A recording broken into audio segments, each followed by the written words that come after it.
tarissable torrent, tu ne taris jamais. Tu ne taris jamais. Tu es l'eau de la vie. Intarissable torrent, tu ne taris jamais. Tu ne taris jamais. Tu es l'eau de la vie. Intarissable torrent, tu ne taris jamais. Tu ne taris jamais. Inonde mon cœur, inonde mon cœur, inonde mon cœur, inonde mon cœur,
Oui, frères et sœurs,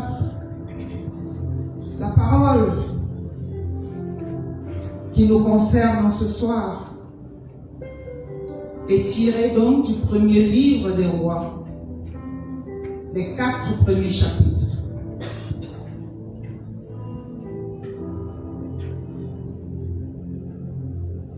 Vous avez été informés.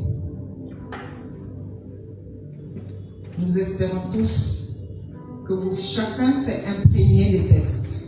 Amen.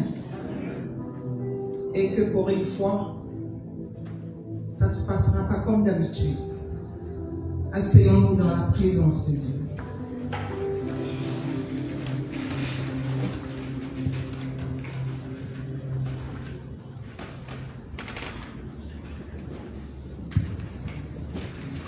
Alors, frères et sœurs,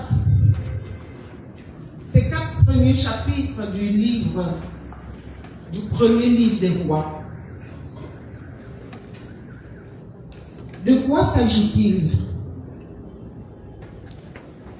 Si vous avez lu,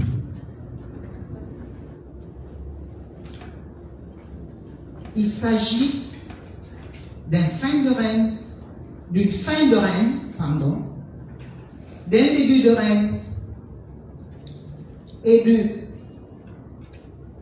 de l'explosion de ce règne, de ce deuxième règne. Alors, frères et sœurs, il y a beaucoup de noms. Je vais vraiment aller à l'essentiel. On va nous parler de la fin du règne du grand roi David. Nous savons tous ce qu'a été David pour son peuple et pour nous aujourd'hui. David a été ce grand roi-là qui est monté sur le trône par la volonté de Dieu. Successeur. Dieu promet à David un amour inconditionnel sur lui et les générations qui vont suivre. Même si les descendants de David commettent des fautes, l'amour et la faveur de Dieu ne leur seront jamais retirés. Voilà qui est David.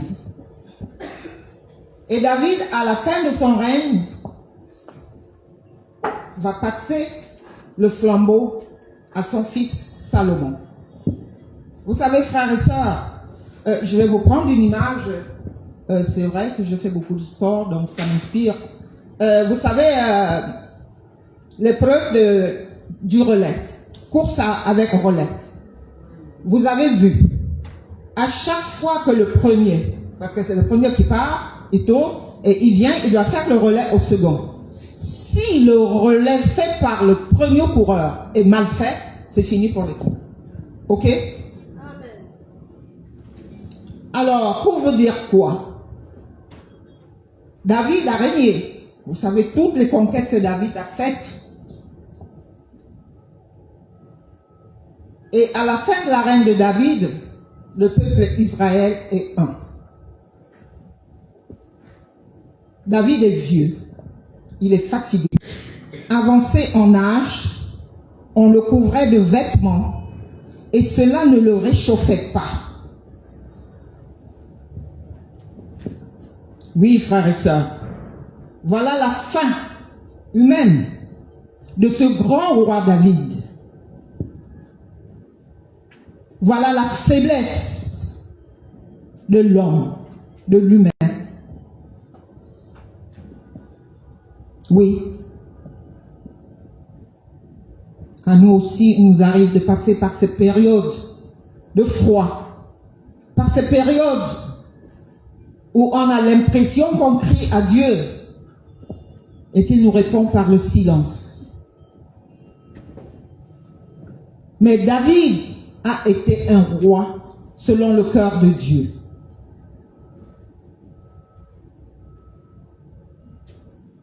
Ça veut dire que pendant tout ce temps, il n'a pas désespéré. Même dans sa fragilité humaine, David est resté accroché à son Dieu et a préparé sa succession. Malgré les crises qu'il y a eu. Vous savez lesquelles? Même chez nous aujourd'hui, ça se passe. Parce que l'autorité qui vient de Dieu ne peut pas s'obtenir par la force. Quelques-uns ont essayé de forcer, mais ça n'a pas marché. La volonté de Dieu a pris le dessus. Et voilà que Salomon, ce serait très long si on revenait. Bon, j'espère que vous avez quelques acquis concernant les textes bibliques. Vous connaissez l'origine de Salomon? Je passe. Donc, selon le cœur de Dieu, malgré les petites crises qu'il y a eu autour de la succession de David, c'est Salomon qui sera oint et proclamé roi. Alors David va transmettre à son fils ces dernières paroles. Là, c'est tellement important que je vais vous lire quelques versets. Alors, au chapitre 1, chapitre 3, verset 9. Non. Chapitre 2, des versets 1 à 3. Est-ce que quelqu'un pourrait nous en faire la lecture, s'il vous plaît? Moi, je vois très mal. Quelqu'un peut lire? Non. Bon, ok, je me débrouille. Alors.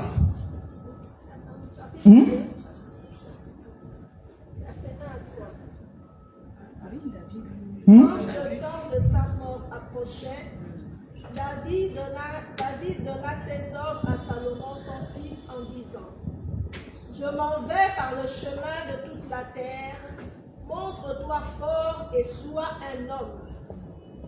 Garde le service de Yahvé ton Dieu, en marchant dans ses voies, en observant ses lois, ses commandements, ses ordonnances et ses préceptes, selon ce qui est écrit dans la loi de Moïse, afin que tu réussisses dans tout ce que tu feras et partout où tu te tourneras. Amen. Alors voilà le testament de David à son fils Salomon.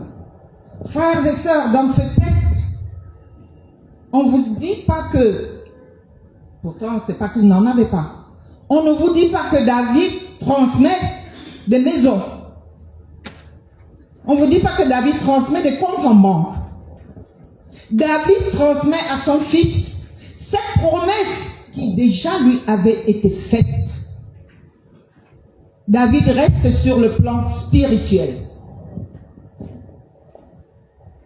Il transmet à son fils l'héritage spirituel, un héritage spirituel. Oui, frères et sœurs, nous autres aujourd'hui, qu'est-ce que nous transmettons? Qu'est-ce que nous transmettons? Que ce soit dans nos familles, que ce soit dans nos milieux de travail, que ce soit à l'église. Oui, même des choses spirituelles, les plus talentueux qui puissent être. On a l'exemple de David, vieillissent et meurt. Mais vous avez vu, David a transmis l'essentiel, un grand héritage à son fils. Au roi.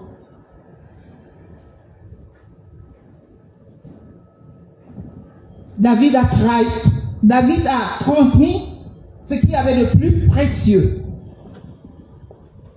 Et comment ne pourrait-on pas dire que David a bien fini? Oui, parce que David déjà savait que tout ce qui est bien matériel, tout ça, ça passe. Dieu est le plus important. Comme nous le dit, on nous le dit dans Matthieu, cherchez d'abord le royaume et... Amen, Seigneur. C'est ce qu'il y a de plus important, frères et sœurs. Qu'est-ce que tu cherches à transmettre? Qu'est-ce que tu dois transmettre? Es-tu le centre de gravité de où tu te trouves? Après toi, c'est le déluge.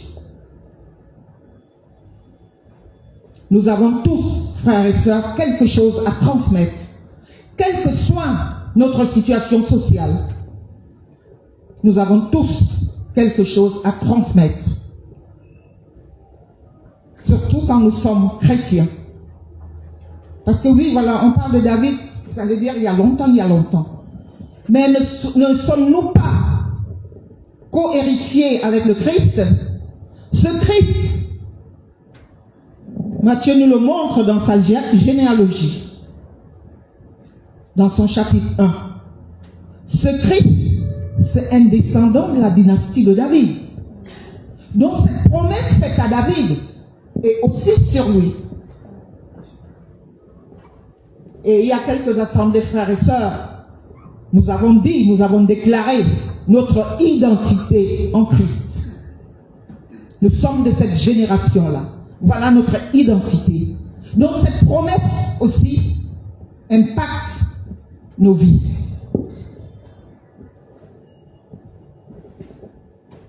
Et tout ce qui peut se passer autour.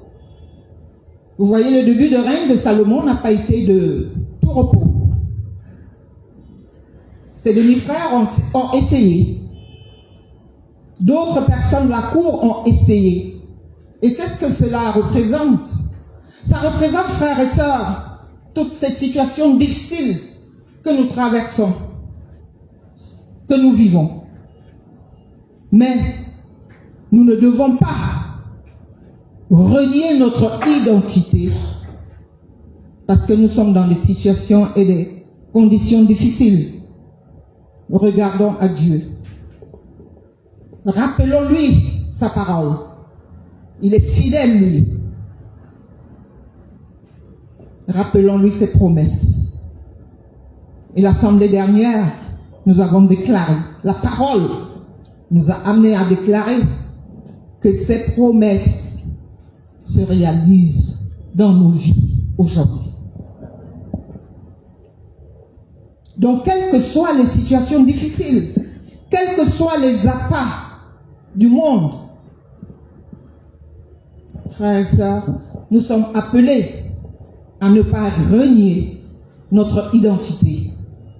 Nous sommes appelés à nous souvenir de ces promesses faites depuis je vais dire depuis David, et qui sont encore vrais pour nous, puisque Dieu est fidèle. Sa parole qui est vie, elle est la même aujourd'hui. Elle n'a pas changé. Alors frères et sœurs, Salomon devenu roi, qu'est-ce qu'il va faire? Il va se mettre, il va travailler, il va organiser.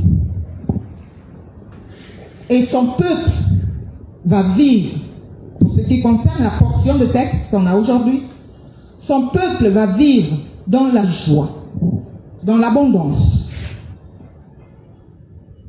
Oui, frères et sœurs, et aujourd'hui, cette joie, cette abondance, cette sécurité due à la paix, est-ce que nous ne pouvons pas vivre ça aujourd'hui, dans nos familles, dans nos communautés, dans notre pays? Il y a toujours une petite portion du gens ne se sentent indifférents. Moi, la première, je dis toujours, je ne sais pas prier, encore moins faire de longues prières. Mais nous sommes tous appelés à travailler pour pouvoir vivre dans ces conditions. Parce que la gloire de Dieu, c'est l'homme debout. Amen. La gloire de Dieu, c'est l'homme debout. Amen. Vous avez vu depuis la nuit des temps, les gens travaillent. Le Dieu que nous confessons est un Dieu qui aime l'ordre. Quand il y a de l'ordre, on s'organise. Quand on s'organise, il y a des fruits qui tombent. Cette paix, on a la paix. On peut s'entraider. On peut facilement capter certaines choses. Mais comme Salomon, pour vraiment arriver à l'accomplissement de ça, oui, frères et sœurs, il faut être humble. Nous avons besoin d'être humbles. Salomon avait déjà une sagesse innée. Mais pour roi qu'il était, il a plié les genoux devant son Dieu pour prier. Vous connaissez tous la prière de Salomon. Qu'est-ce que Salomon a demandé dans sa prière? Salomon a demandé la sagesse pour pouvoir gouverner le peuple que Dieu lui a donné. Salomon a demandé la sagesse à son Dieu. Oui, frères et sœurs, et le cœur de Dieu a été touché. Dieu lui a donné cette sagesse et lui dit, je te donne même ce que tu n'as pas demandé. Marina, s'il te plaît, je crois que c'est en 1 Roi 3, 9.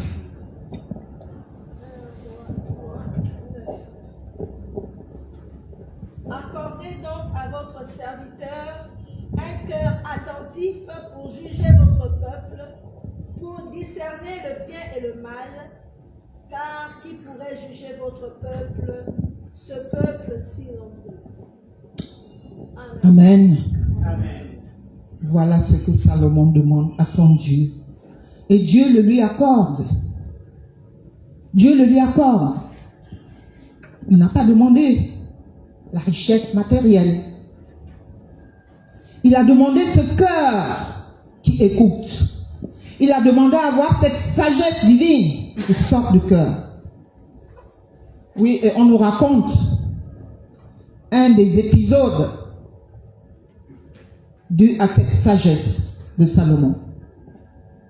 Vous savez, le juge des 2 femmes. Je ne sais pas si vous avez regardé le film qui parle de ça.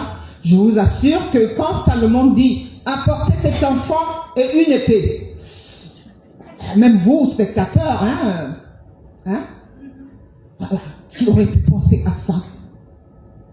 Voilà ce que Salomon a demandé, la sagesse. Mon frère, ma soeur, si Jésus venait là, devant chacun de nous, nous demander, hey, qu'est-ce que tu veux que je te donne aujourd'hui? Qu'est-ce qu'on demanderait?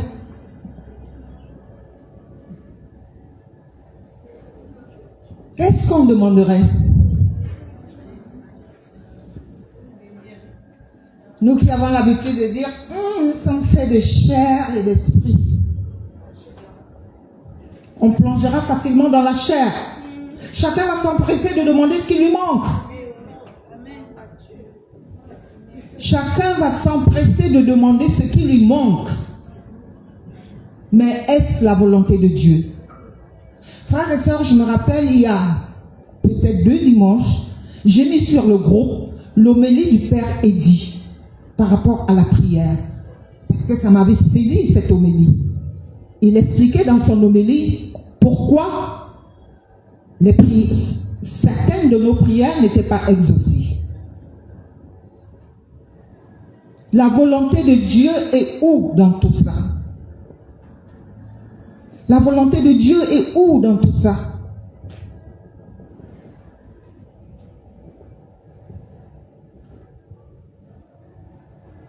Oui, frères et sœurs, le Seigneur nous dit ce soir, ressaisissez-vous, ressaisissons-nous. Vous vous plaignez que vous ne recevez pas.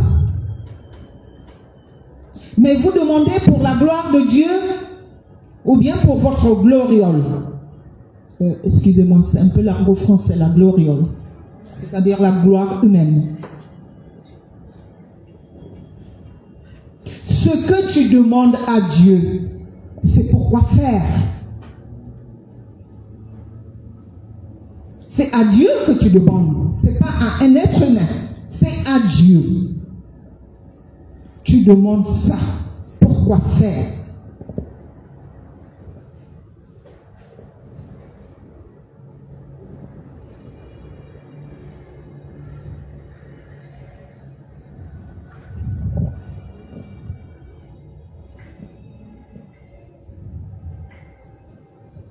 Seigneur, Seigneur, tu nous dis que tu es un Dieu fidèle, que tu n'as pas changé. Nous sortons d'une campagne d'évangélisation qui avait pour thème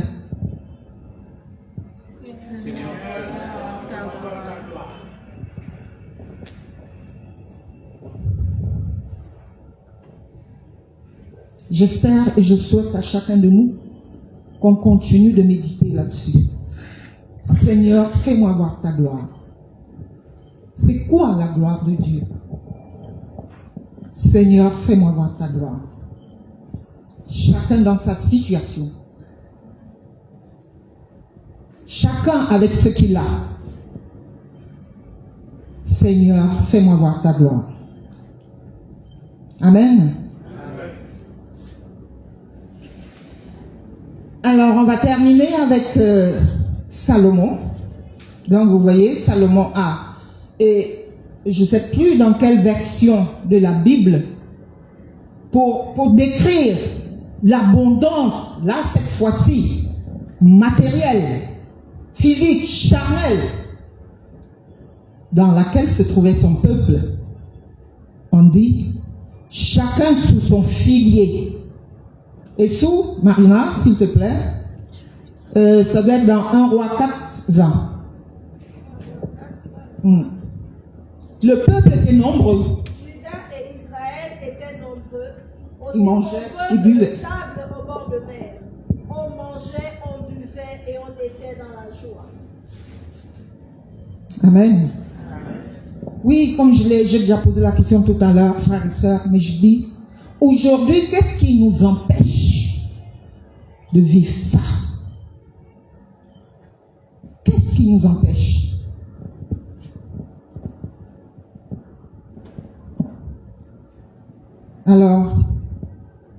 Alors, frères et sœurs, que le Seigneur, dans sa grâce et dans sa miséricorde, nous donne des David qui savent transmettre.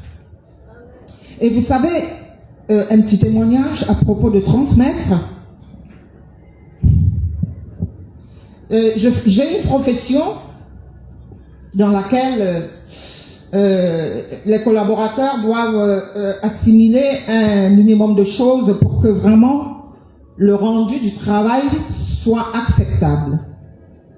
Mais je me suis rendu compte, j'ai eu la grâce, frères et sœurs, quand je suis arrivée, on m'a jeté comme ça, j'ai dû apprendre sur le tas à gérer une équipe.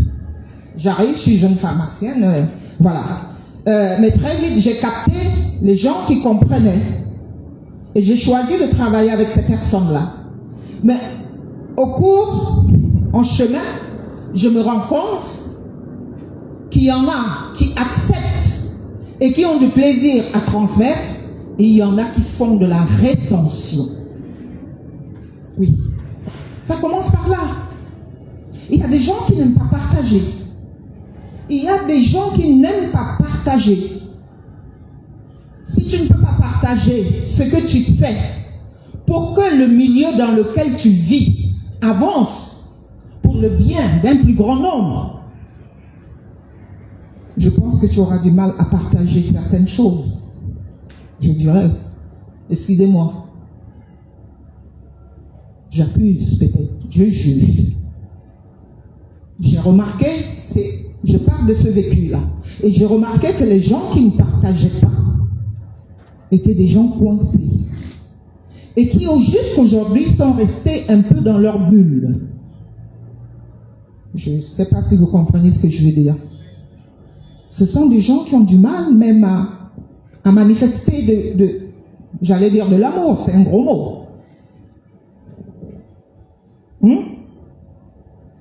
Regardez un peu autour de vos frères et sœurs. Même au travail, il y a des gens qui ne partagent pas.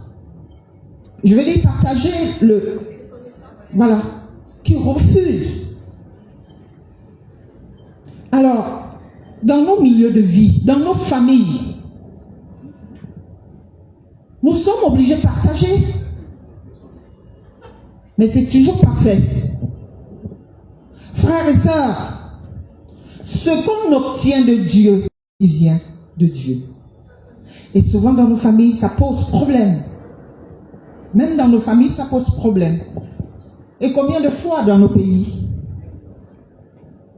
Je laisse ce chapitre, ce domaine-là. Je laisse. Donc vraiment, le Seigneur veut nous apprendre à transmettre comme David.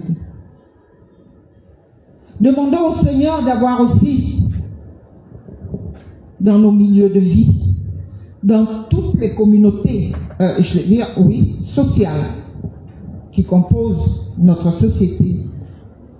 Supplions le Seigneur d'avoir des Salomon qui prient pour avoir la sagesse, pour que la gloire de Dieu se manifeste. Même dans notre assemblée, frères et sœurs, il faut apprendre à transmettre. La transition doit se faire. Il faut penser à ça. Si tu te dis que ça, ce que je fais, c'est l'œuvre de Dieu, il faut préparer la transition. Permettez-moi d'aborder ce sujet. Il faut préparer la transition. Bien sûr, nous la préparons sur le plan humain, et vous avez vu comment ça se passe. Après, on confie à Dieu, on confie les cœurs des hommes qui doivent choisir les nouveaux leaders à Dieu. On est d'accord? Vraiment, prions que le Seigneur nous donne des Salomon et des David dans nos sociétés, dans nos familles, dans nos communautés. Vous voyez, frères et sœurs, je suis en train de dire, déjà, j'étais en train de dire, waouh, vous voyez ce qui se passe, je veux parler du temple. En ce moment, nous préparons notre entrée dans notre nouvelle cathédrale, dans notre cathédrale restaurée. Oui, frères et sœurs, c'est pareil. Est-ce que nous allons partir là-bas avec tout ce que nous savons qui n'est pas bien? On a prié. On a prié pour cette restauration. Et par la grâce de Dieu, le 15, c'est le 15. C'est même le 14, l'ouverture. Nous allons réintégrer la cathédrale restaurée. Frères et sœurs, oui, on a prié que le Seigneur restaure les murs. Mais en même temps, on a prié pour que le Seigneur restaure nos cœurs, nos vies, nos familles, nos pays.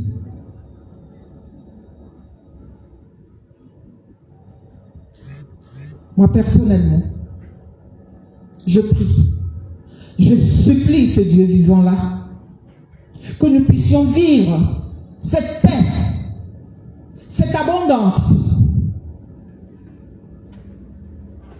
dans cette nouvelle cathédrale. Que les choses changent par la grâce de Dieu. Que les choses changent par la grâce de Dieu. Que nous recentrons nos prières. Que nous sachions, frères et sœurs, par rapport à ce texte, rendre aux anciens les hommages qui leur sont dus. Oui. Et que nous sachions aussi,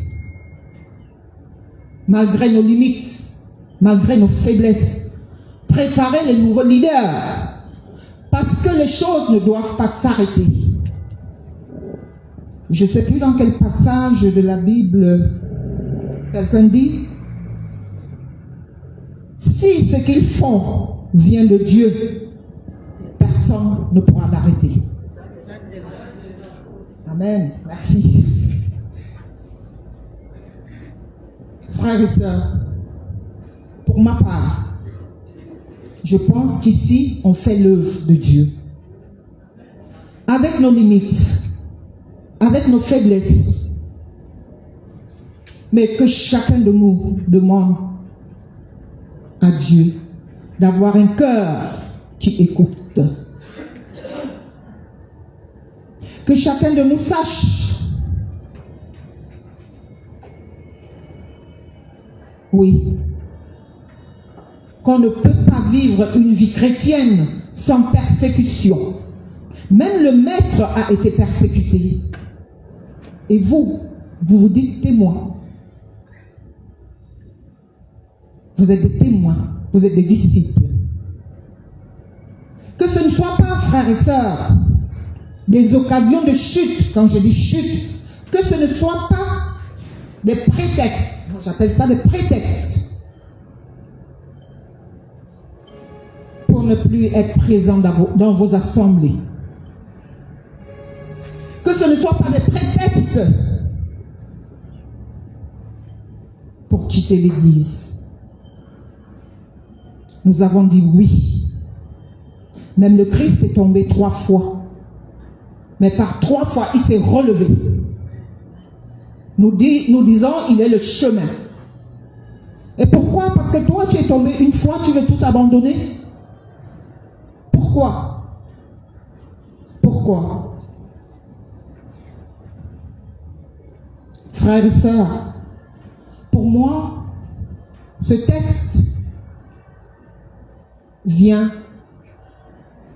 nous donner un ballon d'oxygène. Parce que vous allez voir la suite. Vous savez déjà que David n'a pas été toujours blanc, blanc, blanc. Ok? Vous savez d'où Salomon vient. Mais tout cela n'a pas empêché que la volonté de Dieu se manifeste et que sa parole soit accomplie. C'est bien de ceux-là qu'est descendu le Christ, celui qui est venu tout porter pour nous. Et nous disons que nous sommes ses témoins, nous sommes ses disciples.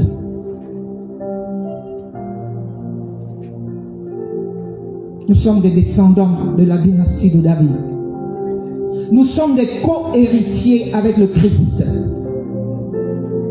Oui, frères et sœurs, suivre le Christ n'est pas facile. ce n'est pas toujours gai. Regardez un peu la vie de quelques saints.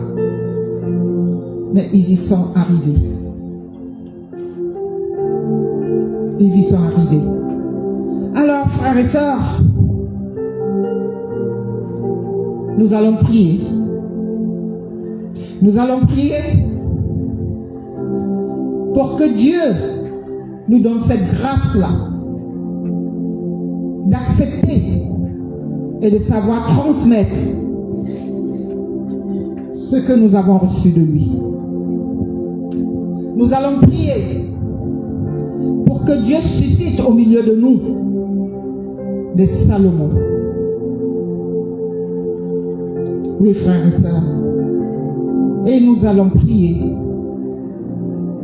pour qu'il nous fasse vivre dans la paix, dans la joie, dans l'abondance, tout en glorifiant son nom. Amen. Amen. Alors levons-nous, nous allons élever nos voix pour prier pour ces intentions.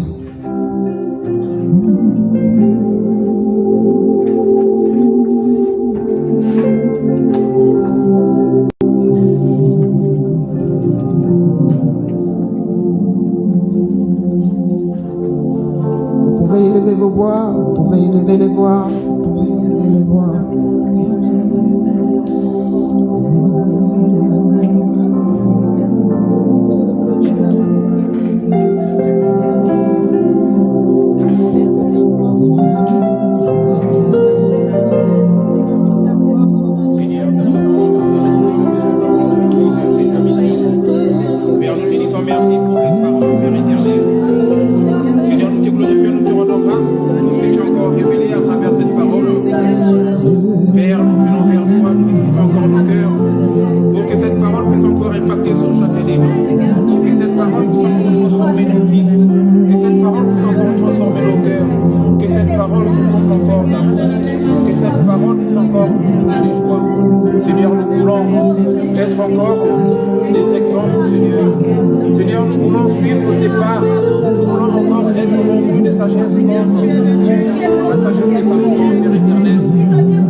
Capture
lois, les décrets qui viennent du Seigneur.